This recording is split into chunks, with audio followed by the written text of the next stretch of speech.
The aircraft was hit real bad, and I knew that right from the impact, right from the collision, I knew that we were in trouble. And I think every day about, the fellow that virtually died in my arms.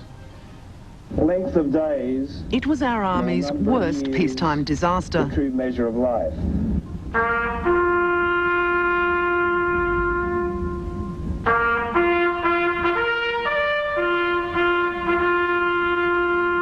Tonight in a Four Corners exclusive, the pilots and the SAS soldiers involved in the Black Hawk helicopter tragedy tell their story.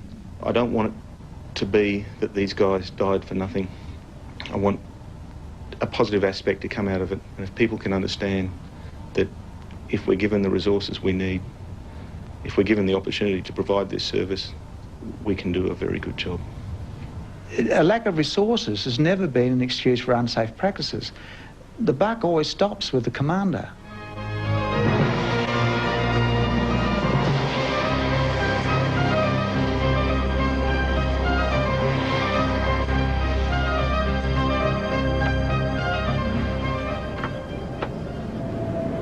On June the 12th, 1996, about 40 kilometres south of their Townsville base, aircrew from the Army's 5th Aviation Regiment were waiting to take off in 6 Black Hawk helicopters. It was part of their counter-terrorist training. We had basically had tea at Fire Support Base, Barbara. It was dark, it was probably around about 5-ish. After tea we had a brief, and then we basically waited around on the ground until it got dark enough to launch into the sortie.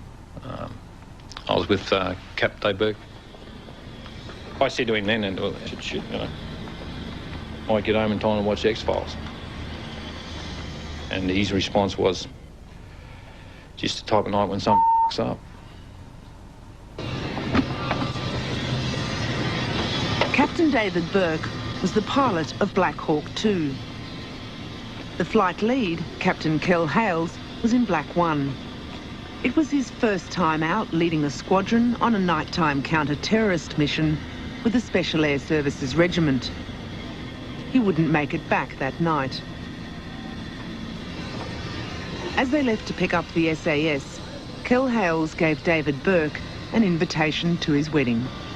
And when I opened it up, a whole lot of confetti fell out of it all over my lap and everywhere. He just laughed, and I looked at him and I just said, "Come on, mate, I'm supposed to go flying with the SAS. What will they think of me if I'm covered in confetti?" And I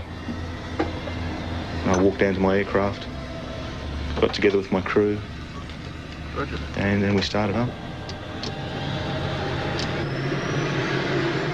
Sitting in the back of the Black Hawks were the SAS. The helicopters were to fly to the target area, where Black 1, 2 and 3 would hover over their targets, lined up 3 abreast, while the SAS rappelled down ropes on a mock mission to rescue Australian hostages. 540, ready, 540 Zulu. It was a dark night for flying a difficult formation. There was no moon. Visibility was even less than normal through the aircrew's night vision goggles, commonly referred to as NVGs. The NVGs have a limited field of view, only about 40 degrees. It's very difficult to see a lot of things. It's like trying to fly watching a small TV screen. It's obviously a very difficult task.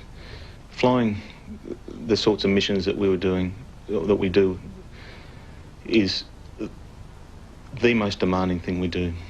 All you've got, your whole world, consists of 2 little green spots in front of your eyes. There's no peripheral vision, and you don't realise just how much peripheral vision you use in day-to-day life, and particularly flying, until it's removed. It's just black, completely black, particularly on a very dark night. I always used to say that, with night vision goggles, your eyes bleed at the end of it because you're looking through that tube for so much and so hard, because, and your concentration, you're very, you get a high level of concentration whilst you're doing it. Bill Mark was the left-hand loadmaster on David Burke's aircraft. His job was to scan to the left, keeping an eye out for Black Hawk 1. Critical when flying line abreast formations. You sort of look out in a diamond diamond profile, that is, you look above, you look in front, you look behind, you look below, and you just keep your head working. And bearing in mind that we had another aircraft on our left-hand side, he's included in the scan. You keep an eye on him. The reason to keep an eye on him is that's where any conflict is going to be, is with that aircraft, and they do the same thing to you. They watch you. As they approached the target, some of the pilots noticed that Captain Hales was leading the Black Hawks lower and to the left of the route they'd practiced during the day. Simon Edwards, my co-pilot, said we're left of track. As we came in, there were a number of turns back to the right, where Kel turned back towards me, and I just assumed that that was fixing up the track. The SAS had asked Kel Hales to fly a bit lower to mask the approach of the helicopters. When Hales put this suggestion to the operational commander, Major Chris Jamison, he'd been told quite bluntly, "That's crazy, mate. It would take a month to practice. We'll do it exactly as we did it this afternoon." But Hales did fly lower, and it took him to the left. No one, including Major Jameson, himself piloting Black 3, informed Hales he was off track. We needed to do everything as we did during the day. Really, the day was a practice for the night, because obviously you can see a lot more, see how things work. You don't have the NVG limitations. And I think it was important to leave everything as it was. As they neared the target, Captain Hales gave the 30-second call. It was a signal for the fire support aircraft to move on ahead, to spray the target area with gunfire in advance of the arrival of the SAS. It was also a signal to the assault aircraft that the target was in sight, and to move into their final formation, 3 line abreast with 1 behind. But the 30-second call was given earlier than in the day rehearsal, and the pilots couldn't see their targets. I was just concentrating, listening to Bill Mark on the left. He was giving me information on closures and formation. I was looking ahead. And as we were coming in, we'd started to flare for the target. So I was looking for the target. I couldn't see it. And at that stage, I was concerned, looking for the target, and then I just heard Bill's voice. Bill just screamed, "Come right, come right, come right," and he was screaming, and it just, I knew something was wrong then. Bill Mark had been looking left, watching Black 1. But at the critical moment, his opposite number in Black 1, who should have been watching Black 2, was looking ahead through the cockpit for the target. He was a bit further in front. He came back level with us, and the distance between us closed. I then said, I was on the intercom, and I just said, "Come right, come right, come right." We didn't move right, and it wasn't until later on that I found out why we didn't go right, and that was because Squizzy Taylor on the other side said, "Don't come right," and that's his call, to stop us conflicting with aircraft on the other side.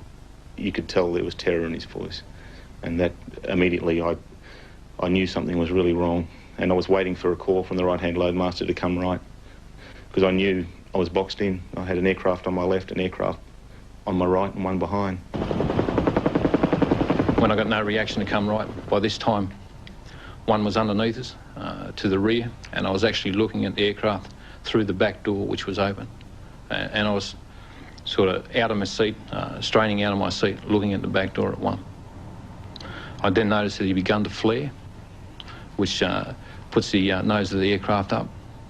And I then said to Dave Burke, "Come up, come up."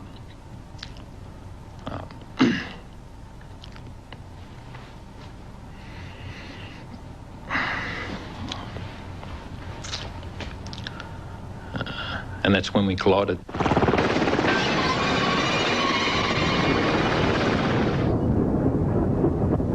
The SAS had already moved up the aircraft, ready for their exit. The 30-second call came, and then I heard you swearing, oh. We were about 200 or 300 metres away from the target, I suppose, when there was a bit of a bang behind me. And I looked over my shoulder, and the tail rotor flew off the aircraft. At that stage, I decided it's probably worth getting back inside the aircraft, because I was hanging out there on the outside, and looked around, and the aircraft was on fire and rotating quite violently.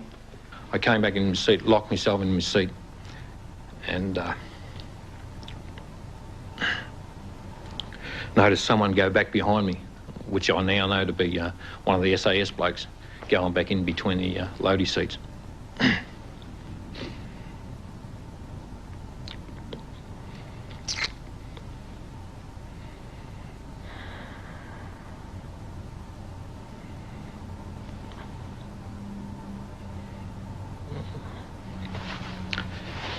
And that was, basically I said to myself then that I was going to die.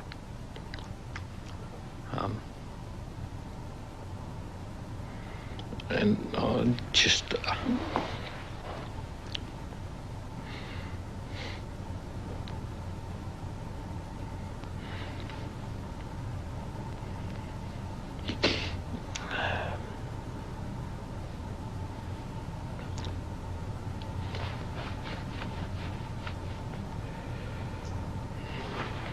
Anyhow, there was nothing else that we could do, that I could do anyhow. I was locked in my seat. We were damaged pretty badly. However, the body of the aircraft was moving with the main blades. At one stage, I actually thought we'd gone over, and at that stage I'd given up, because you go over in a helicopter. I mean, not designed to fly like that, so. I think we spun about 3 times, and during the second time there was a massive pitching because we'd lost. I didn't realise how much of our tail we'd lost, and the centre of gravity had moved, so the aircraft was pitching as we rotated. And I actually thought we'd gone upside down, and when that happened, that was it. I thought we're dead. And Dave Burke said that well, he actually apologised. He said, "Sorry guys, we're dead." And I thought, you know, don't give up on us now.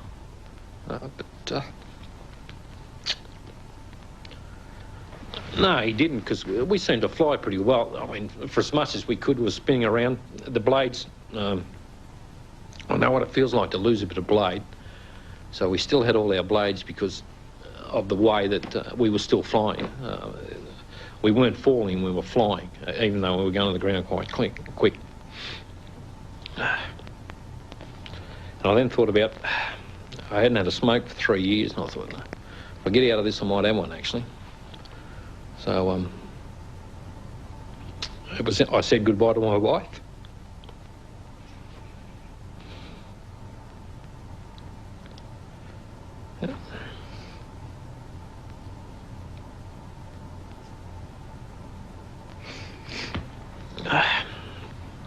And I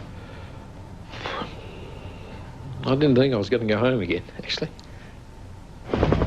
Black One's rotor blades had struck the body of Black Two. The first blade cut through their fuel tank. Petrol spewed into the aircraft and down onto the hot metal of Black One beneath them. A huge fuel-air explosion followed. The second and third blades had cut through Black Two's tail rotor. The main rotor just went berserk. I mean, because it wasn't fighting anything, it had free rein to do it. And I can't describe it to you, but I can hear it now quite easily. It was just unbelievable. The noise of a helicopter dying is it's very hard to describe. It almost sounds like a dying animal. You know? Just the screaming noises of transmissions or whatever it is that making all the noise. It's just one that'll stay with you for a little while, that one. So we started to spin, and I was just concentrating on watching the horizon, trying to keep the aircraft level. Because we're taught right from the start that if you can land a Black Hawk on its wheels, you'll probably live. And that's all I was trying to do. There were trees, you know, spinning around, and it was pretty blurry. The main thing I do recall, and it's pretty horrific to recollect, but as we were spinning around, I saw Black One, as plain as day, hit the ground, and he was already on fire. All of a sudden, the whole place lit up, and I just remember thinking, where did that come from? It was like someone had turned the lights on. It was actually Kel crashing behind us, and the explosion of his aircraft. I could see the ground. And then we hit and I was expecting a horrific hit. I was expecting, like I've been in a few car accidents at work, and it was nothing as bad as I thought. The blow, the crushing wasn't as bad as I thought. We landed. It was almost, it was hard, but it wasn't anywhere as hard as I thought it was. And it's only later that I learnt why, because David Burke has obviously flown to his best and landed upright. Dave Burke, he put her on the ground, and the aircraft, she stood up the impact. If it had been any other aircraft, then I wouldn't be sitting here talking to you, by any means. And plus, Burke put it on the ground. Yeah, my kids call him the legend here, so. So I got out of the aircraft and just started to move towards the 12 o'clock as we're briefed. And I don't really remember a lot after that. I remember being in pain. I broke 6 ribs, but I knew I was okay. I moved up to 12 o'clock and I was lying under this tree. I just looked back and it was just amazing to see the silhouette of the aircraft, but I could see the fire. And then 2 of the SAS guys from my aircraft, DOMINIC, BOYLE and PROCTOR, came up to me, and they just looked at me, and everyone was in shock, but they wanted to go back, and they just said, is this aircraft going to explode? And they were almost pleading with me, what's going to happen? And I didn't know. People strapped in, some people were trying to crawl away. A couple of people on fire, but it's so long ago now, it's really hard to remember a lot of it. And the aircraft was well and truly on fire. Not so much at the front, but all down the back, and the back left-hand side of the aircraft, you could see the flames enveloping it, and it was quite a huge fire. I can remember yelling to the pilot, David Burke, is it going to blow, is it going to blow? And they pleaded with me a couple of times, and I just said, I can't tell you. But they went back anyway, which was, to me, it was just an incredibly courageous thing to do, because just to get out of the thing, it was just this incredible sense of, I'm alive. And then to have to turn around, drenched in fuel, and these guys had fractures of their own, to go back into that thing. It was just the most amazingly brave thing I've ever seen. And they stayed there as long as they could. And there were small explosions going off. It was a live fire exercise, so there were weapons were cooking off, there were bullets firing. And these guys stayed in there as long as they could to try and get as many people out as they could. I was the last bloke that got out of Black 2 before they give it up, because it was on fire, there was ammunition on board, and there was explosions and so forth. Gary Proctor cut me out. I don't know how he did it. I know that he cut me out. I've spoken to him since and thanked him, actually. As I say, you just go in and get what you can. Some people you can't get out, and that's just life.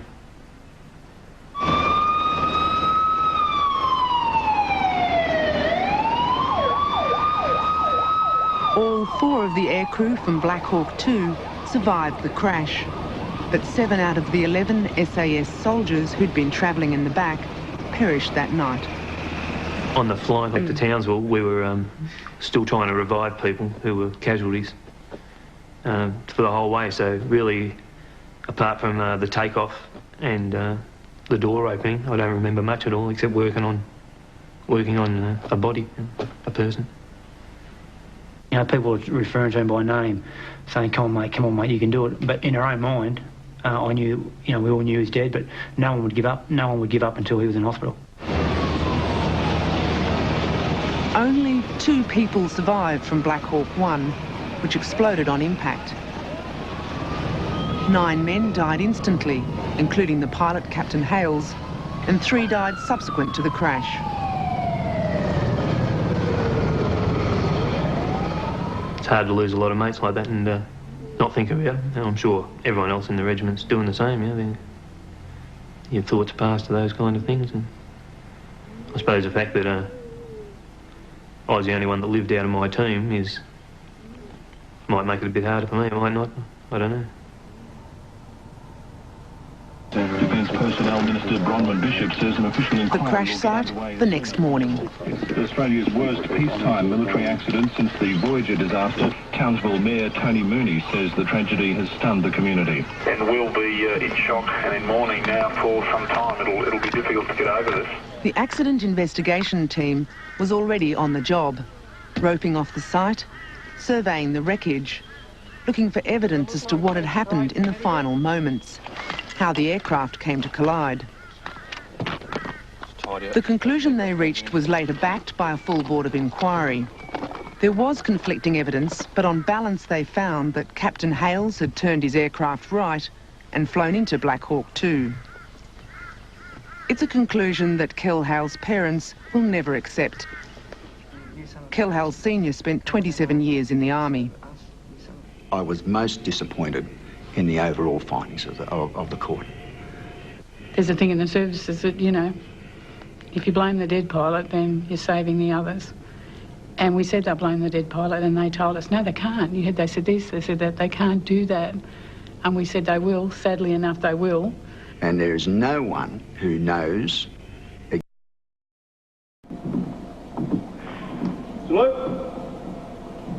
Morning. But the inquiry did not just blame the dead pilot. The inquiry is now open. The full Military Board of Inquiry sat for 3 months. It took evidence from over 140 witnesses. Earlier this month, it released its report. The board found that the accident was inevitable. The end result of a chain of events that included poor judgment by the planners of the mission, but also the way Army had caused the skills of the pilots to degrade. 5 officers now face disciplinary action. The report is blank where their names are listed, but within days of its release, it was public knowledge who they are. The 2 most senior are Colonel Silverstone, the then commanding officer of the SAS, and Lieutenant Colonel Tony Fraser, the commanding officer of 5th Aviation. They face an internal reprimand. The other 3 officers are those in charge of planning and commanding the actual mission. Major Chris Jameson from 5th Aviation, Major Robert Hunter from the SAS, and Captain Sean Bellis from the SAS. The other 3 will be dealt with by probably court-martial, a Defence Force magistrate, depending upon what the convening authority regards the seriousness of the charge to be. What would be your prediction? Oh, I think probably a court-martial if there is a charge. You know, to me, that's just passing the buck, and I'd hate to see it. I'd hate to see it. As far as I'm concerned, we've probably got some of the best officers in the Australian Defence Force, and they deserve the credit. And if there was errors made on that night, well then, as I said, they're human, the same as that pilot was, and that was an error.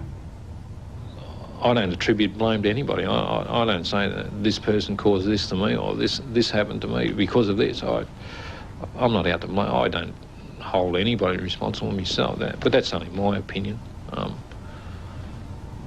How will you feel if there are any disciplinary actions against your friends?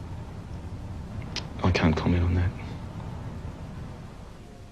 The Board of Inquiry's report lists the mistakes and errors of judgment that it found in the conduct of the mission. The list includes poor and rushed planning, failure to gather accurate data about the target area, changing the mission between the day rehearsal and the night run, choosing a target that was too hard to locate under NVGs, appointing an inexperienced flight lead for such a difficult mission. The list looks damning, but on the day, even highly experienced pilots failed to see the links in the chain that led to the accident, failed to say stop.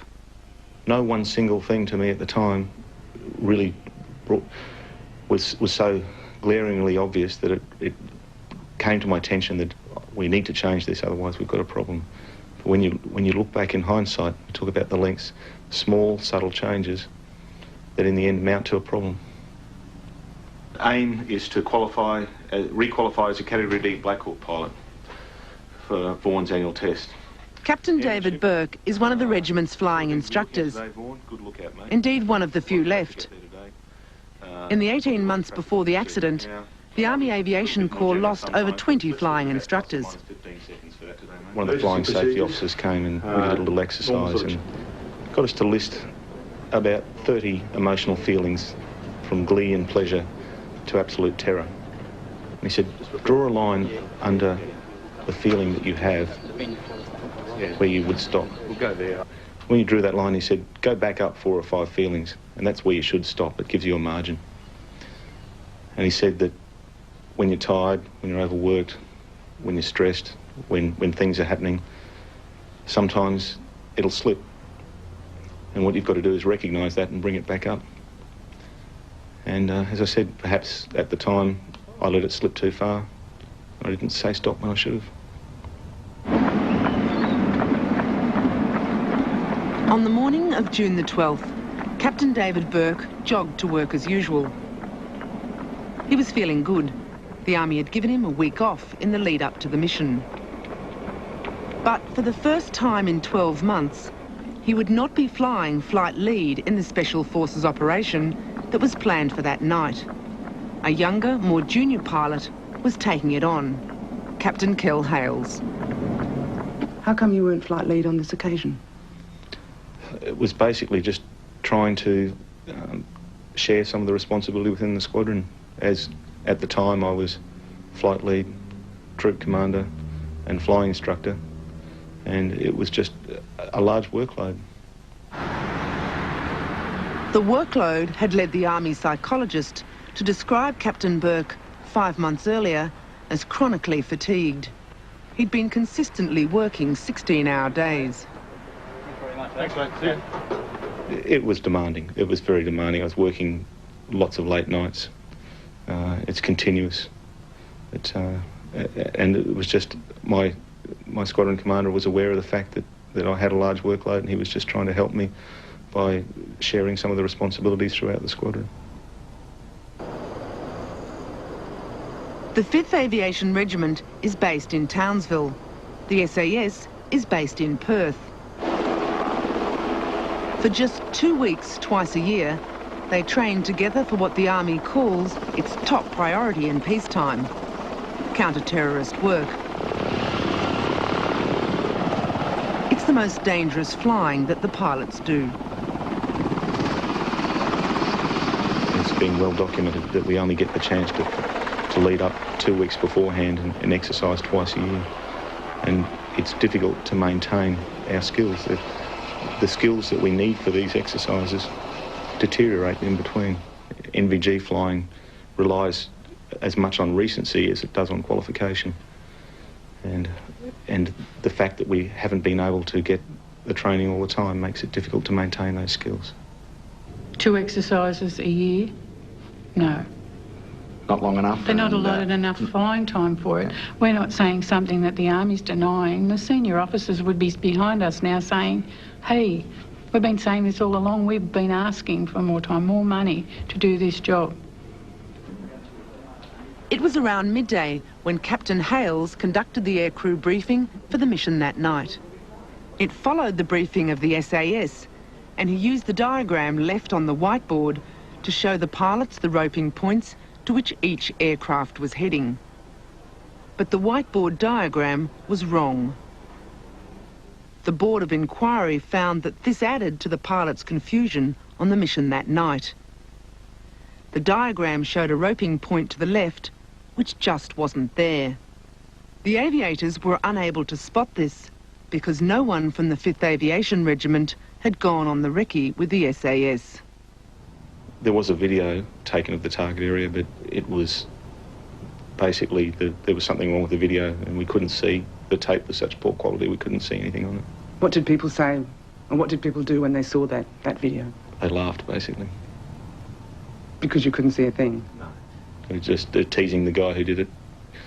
Everyone was teasing him, and the guy at the back said, well, that's just wasted a morning of my life, isn't it? That afternoon, the aircrew and the SAS flew a full daytime rehearsal with an extra run over the target to make up for the lack of the recce. No one spotted the whiteboard error. The aircraft flew the 3-line abreast formation with no problem. Around 3 p.m, they returned to base. 2 hours later, they were preparing to leave for the nighttime run.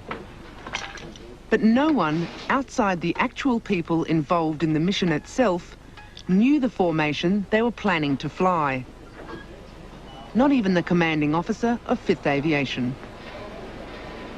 Were you aware that that was the formation that was being flown that night? I was aware of, in broad detail, as to the conduct of the exercise, but I was not aware of specifics to each particular mission of those. But you were not aware they were flying 3 line abreast? I was not aware that they were about to fly the 3 line abreast, that's correct. Does that concern you, that you weren't aware of that? The board looked at a number of these issues in detail, and it's not appropriate for me to expand on those. Lieutenant Colonel Fraser told the board that had he known the formation they were planning to fly at night, he would have insisted on extra safety precautions. It was a formation he disliked.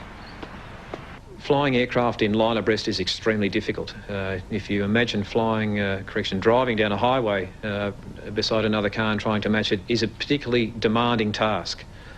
But flying line abreast is the task that is required for counter-terrorist operations, under some circumstances and under some situations.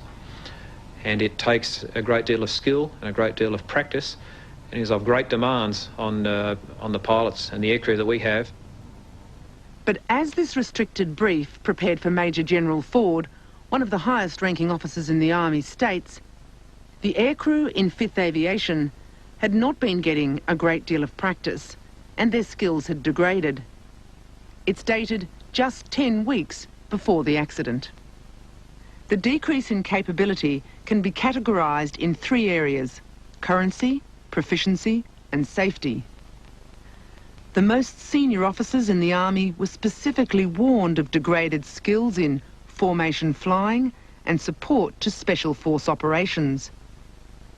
Exactly the kind of mission flown on June the 12th. Crews will not be fully proficient, they were told, to undertake demanding tasks. So how come they were doing it? I wasn't aware about General Ford saying that. I was aware about General Keating, his predecessor, saying that. In fact, he gave evidence before the board to that effect. You see, what people are going to be asking is, if in the months preceding the accident there's been a concern at the level of General Ford about formation flying in special recovery operations, how come 2 months later people are flying what everyone concedes is a very dangerous, highly complex mission? Look, we're always dependent upon the people that we've trained for these command positions to make the appropriate decisions at the time. Now, I would suggest to you that the individuals who were doing this particular activity weren't doing it for the first time. They'd been training for periods leading up to this. It's up to them to make a decision about whether they are ready to do this sort of thing. So responsibility vests right down at that level, and no one above that level is responsible for how dangerous those missions are? You know in aviation that the captain of the aircraft is always the person who's responsible for the aircraft. But General Sanderson has now taken over that responsibility. 5th Aviation is no longer flying line abreast formations at night. So who's I stopped that. I stopped that until we got the board's findings.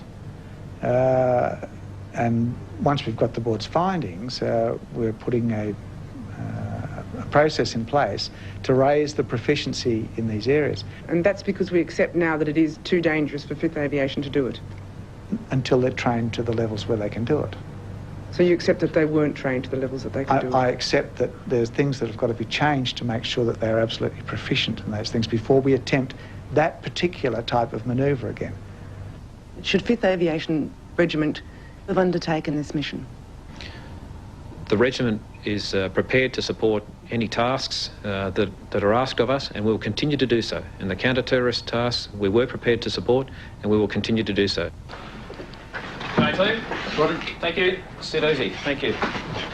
Lieutenant Colonel Fraser only came to the 5th Aviation Regiment as its commanding officer 6 months before the accident. It wasn't a job many people were prepared to take on. The unit was in crisis. But it really is important that they look forward to flying. Any aircrew, any unit that's a flying unit, if the aircraft aren't flying, clearly the morale is not going to be as it should be and as it would be and as it is when we've got the aircraft flying. You said it was a unit in crisis. Obviously that's taken from my evidence to the Board of Inquiry. They were extremely challenging times. The Army had acquired the Black Hawks in 1989, and 5 years later, the public scandal broke. Between the Army and the Air Force combined, they'd botched the ordering of spare parts and maintenance. At one point in February 1995, only 3 of the 27 Black Hawks based in Townsville were serviceable to fly. Over $400 million worth of aircraft sat on the tarmac or in the hangars, waiting for parts and repairs. It has been a difficult few years because everyone just wants to do their job, and we haven't been able to do it because we just haven't had the aircraft available. A lot of our senior people have resigned, a lot of flying instructors have resigned, we've lost a lot of pilots.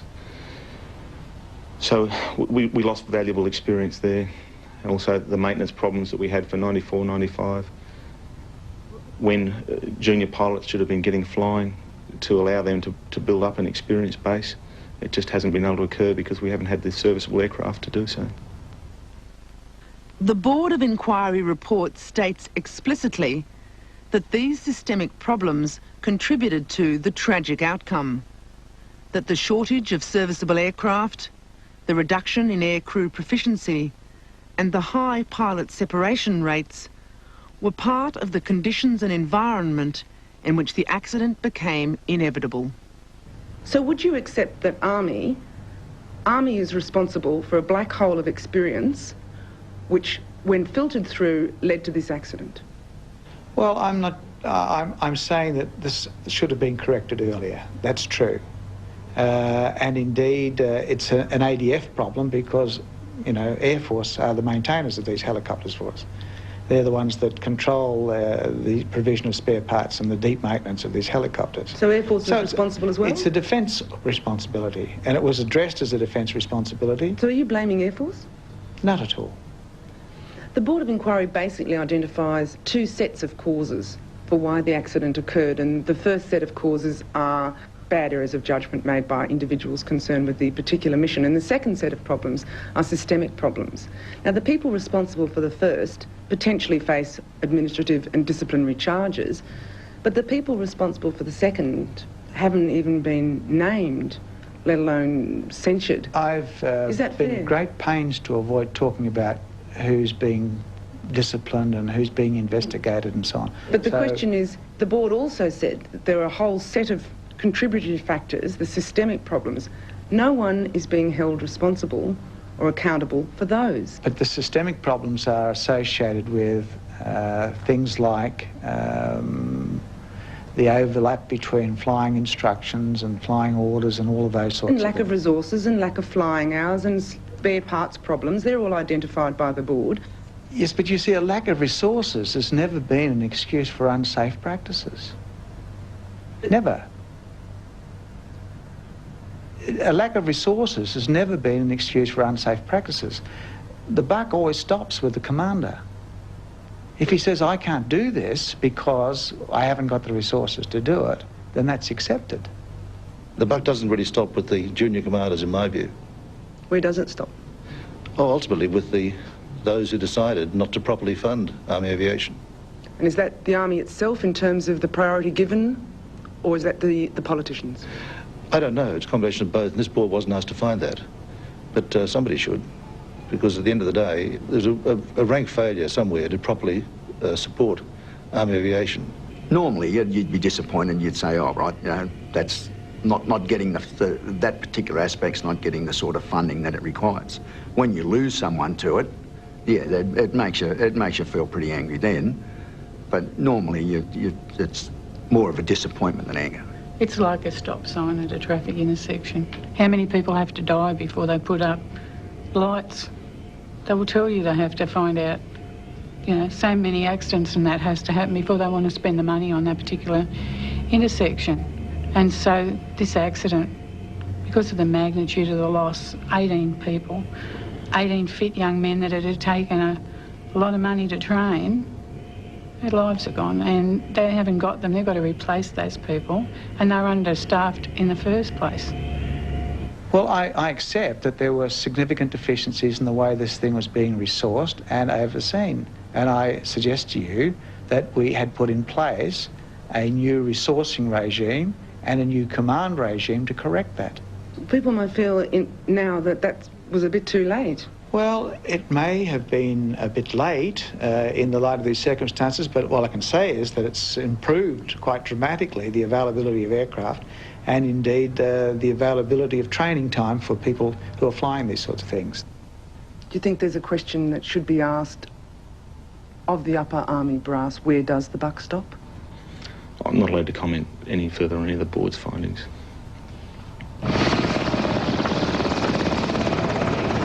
The overall picture that emerges from the Board of Inquiry's report is of a growing gap between the expectations placed on the aviators and their proficiency, a gap that was addressed too late. The aviators were in a lose-lose situation, fail to meet the expectations or push themselves too far. In this case, they pushed themselves too far. Those who expected too much of them on the night of June the 12th may well be court-martialed. But those who failed to give them the time, the money, the training, the spare parts and the manpower that led to the degradation of their skills will walk away. The survivors live with the memory. I still love flying, but it's lost something. It's lost the romance or the innocence, I think, because when I'm out instructing at night on goggles and we're flying and if something goes wrong, I know what's waiting at the end. And it's a very sobering experience, and it's something there that's always in the back of your mind. Don't suppose there's too many days go by where you don't think about it, and, you know, sometimes you might have a bit of trouble sleeping, but... And other survivors are affected differently from the way I am.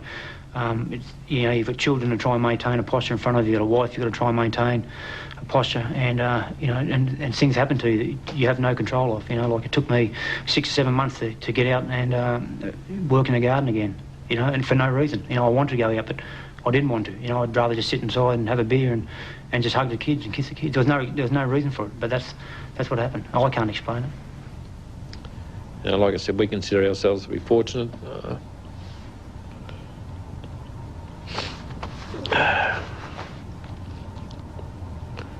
And I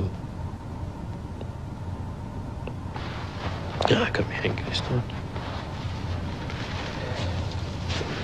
And we are very much aware of the 18 blokes that we lost, and the effect that that's had on, you know, how many people. You can't even count the amount of people that it's had the effect on.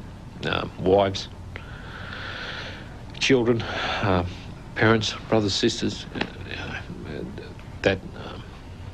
And to me, that's worse than the position that I was in by any means. So, like I said, we're pretty happy. The unit, the Defence Force, everybody has to move on, and that doesn't mean you forget. You can't forget. You'll never forget. That's why I remember, you know, you remember the Anzacs. You can't forget what these people have, what they've given up. So you move on, but you don't forget.